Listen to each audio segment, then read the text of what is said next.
Mayong adlaw, I will not be answering any questions for today, but I will be relaying a message. So, the day he was flown to The Hague, I sent my papa on his Viber what I posted on social media that day.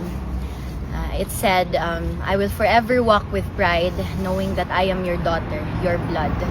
The strength you raised me with will go untamed. I will stand by the promise I made you today. I love you.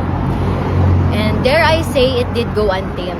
No? There is nothing and no one on this earth I will not face for my family, for my papa.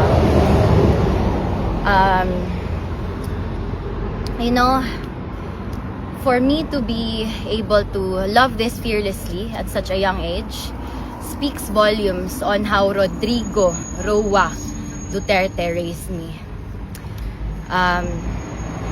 Do not be fools and think he will die with his body.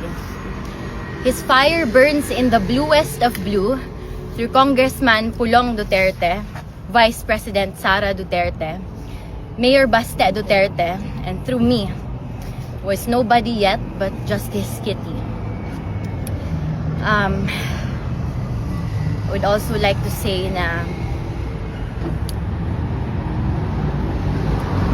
he's strong as ever, strong still, while his body might become frail, spirit as breakable as always.